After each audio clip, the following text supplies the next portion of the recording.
Dari kuasa hukum pemohon ada yang Kami akan diwakili oleh Saudara Henry Yosodiningrat dan Saudara Andi Ignatius yang mulia. silakan Pak Henry. Terima kasih yang mulia. Saudara ahli, pada tanggal 7 November 2023, Majelis Kehormatan Mahkamah Konstitusi membacakan putusan nomor 02 garis miring MKMK garis miring L 11 2023 yang menyatakan bahwa Hakim Konstitusi Anwar Usman melakukan pelanggaran berat terhadap etika karena mengadili dan memutus perkara nomor 90 garis miring PUU garis datar 2021 garis miring 2023 dengan potensi benturan kepentingan yang kemudian memberikan keuntungan pada kerabatnya, yaitu Gibran Raka Buming Raka. Selanjutnya, pada tanggal 5 Februari 2024, DKPP membacakan putusan nomor 135, 136, 137, 141 PKE garis datar DKPP 12 Romawi 2023 yang menyatakan termohon KPU melanggar etika. Bahkan ketuanya diberikan sanksi peringatan keras terakhir karena termohon menerima pendaftaran Gibran Raka Buming Raka tanpa terlebih dahulu melakukan perubahan peraturan KPU nomor 19 tahun 2023. Hal ini menunjukkan bahwa awal mula kontestasi Gibran Raka Buming Raka dalam Pilpres 2024 adalah pelanggaran etika berat. Menurut ahli, apakah dua pelanggaran etika ini hanya berhenti pada pernyataan dan sanksi etika saja?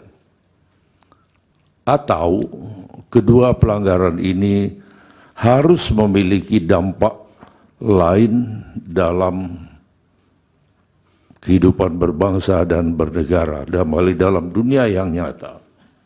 Itu yang pertama. Kalau pelanggaran Romo nanti dikumpulkan dulu pertanyaan. oh ya, silakan. Baik. Saya lanjutkan pertanyaan. Ya. Baik. Maaf ya. Di dalam pembukaan Undang-Undang Dasar 1945 memuat kumpulan etika. Jika kedua bukti yang saya kemukakan di atas tadi, putusan DKPP dan MKMK, itu kita diamkan saja, apakah ada dampaknya dalam kehidupan berbangsa dan bernegara? Dan apakah di kemudian hari akan menjadi sebuah presiden bagi orang yang tidak memenuhi syarat untuk berkontestasi? Cukup itu pertanyaannya. Baik, masih ada? Satu lagi yang mulia, Saudara Andi. Silakan. Terima kasih. Terima kasih Romo Ahli telah memberikan penjelasan yang terang benderang tentang pentingnya etika dalam kita melakukan kehidupan berbangsa dan bernegara. Menyambung pertanyaan rekan kami yang tadi. Pertanyaan selanjutnya adalah bagaimana analisa ahli terhadap legitimasi seorang pemimpin yang lahir dari suatu proses yang cacat secara etika. Dan yang kedua,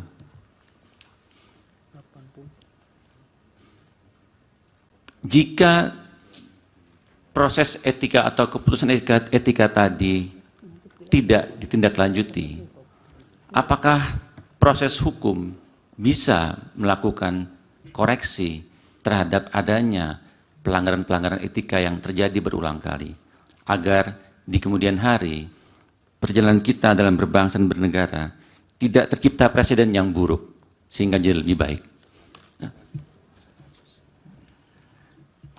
Cukup. Satu lagi yang mulai izin. Agak dipercepat. Baik. Kemudian yang menyangkut mengenai bansos yang lahir dari uang pajak yang dibayarkan oleh negara, yang kemudian dibagi-bagikan oleh presiden tanpa melibatkan pejabat kementerian yang berwenang untuk hal itu. Bagaimana ahli memandang tindakan presiden yang melakukan hal tersebut tanpa mempertimbangkan aspek etika ataupun malah hukum positif yang berlaku? Cukup yang mulia. Baik, dari termohon ada? Cukup? Pihak terkait? Saudara Hotman dan saya akan ajukan pertanyaan. Baik, silakan. Ya, terima kasih. Pak Romo, pertanyaan pertama saya adalah tadi Bapak mengatakan presiden yang baik. Kalau ada presiden di tahun 2021 membagikan bansos dan pelinsos sebesar 408 triliun. Mic-nya dekatkan, Pak. Kemudian tahun 2022 431 triliun. Ya. Jadi tahun 2021 408 triliun, tahun 2022 431 triliun. Apakah itu pemerintah yang baik yang membantu fakir miskin? Tadi kan Bapak menyinggung soal fakir miskin. Pada waktu itu nggak ada pemilu, tapi sudah 400 lebih bantuan pansos dan pelinsos. Yang kedua, tadi Romo mengatakan bahwa presiden seperti pencuri di kantor ngambil duit dibagi-bagikan. Presiden mengambil uang bansos untuk dibagi-bagikan. Apakah Romo mengetahui bahwa bansos yang dibagikan itu sudah ada datanya berdasarkan DTKS, yaitu data terpadu kesejahteraan sosial, dan satu lagi PTKE, pensasaran percepatan penghapusan kemiskinan ekstrim. Data penduduk itu sudah ada semuanya. Presiden hanya simbolik di awal membagikan bansos sesuai dengan data yang sudah ada di kementerian masing-masing. Selanjutnya dilanjutkan oleh kementeriannya. Jadi presiden tidak pernah membagikan bansos di luar data yang sudah ada, DTKS dan P3KE sesuai dengan data kementerian. Dari mana Pak Romo tahu bahwa presiden itu seolah mencuri dari uang bansos lain untuk dibagi-bagikan? Padahal Pak Romo tidak tahu praktek pembagian data itu sudah ada datanya lengkapnya. Data lengkapnya yaitu namanya KPM, keluarga penerima manfaat. Namanya semua ada di situ. Mohon izin majelis karena ahli bukan ahli bansos atau... Ya, sudah tadi pertanyaan. Sudah. Pertanyaan saya. Pertanyaan Pak Hotman yang kedua juga sudah bisa ditangkap, Pak. Ya, karena tadi Jangan kan diulang-ulang. beliau mengatakan presiden seolah-olah pencuri mengambil uang untuk bansos, makanya saya tanya, itu dia tidak ambil tapi ada datanya semua. Iya, sudah. Terima Itu kan kasih. sudah. Iya, baik. Dari Prof. Yusril. Terima kasih yang mulia. Saudara ahli, kita paham dalam filsafat bahwa etik adalah filsafat tentang moral, filsafat tentang praksis manusia. Apa yang dikatakan Immanuel Kant, du sollst nicht, apa yang harus, apa yang wajib, apa yang tidak wajib. Kan mengatakan bahwa norma-norma moral semacam itu tidak dibentuk oleh manusia, oleh satu lembaga atau negara atau apapun, tapi sesuatu yang lahir dari konsen manusia, dan karena itu dia tahu mana yang salah, mana yang benar, mana yang baik, mana yang buruk. Kalau kita mengikuti filsafat semacam itu, kita sampai pada kesimpulan bahwa norma etik sebenarnya lebih tinggi daripada norma hukum. Bukankah Aquinas mengatakan bahwa norma hukum yang bertentangan dengan norma moral tidak pantas dianggap sebagai suatu norma hukum? Itu dalam semua teologi yang tentu Romo lebih paham daripada saya. Pertanyaannya, pada sisi lain kita mengenal teori tentang hierarki perundang-undangan, hierarki norma di dalam hukum itu sendiri. Kita mengenal ada norma yang lebih tinggi, yang bersifat lebih mendasar, ada norma menengah, ada norma rendah, ada norma yang bersifat pengaturan-pengaturan teknis. Saya agak khawatir Romo confuse, Romo, antara etik dalam filsafat dan etik yang dibicarakan dalam forum ini, yaitu etik yang terkait dengan kode etik yang menjadi kewenangan dari Mahkamah MK, jadi kewenangan DKPP untuk melakukan pemeriksaan dalam satu proses peradilan etik.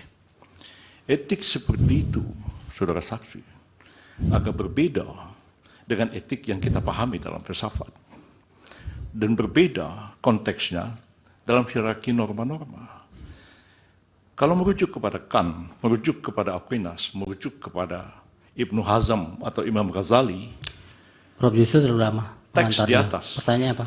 Ya, pertanyaan akan segera. Tapi kode etik yang sekarang ini adalah kode etik yang diperintahkan oleh undang-undang. Dalam undang-undang MK, dalam undang-undang KPK, dalam undang-undang advokat.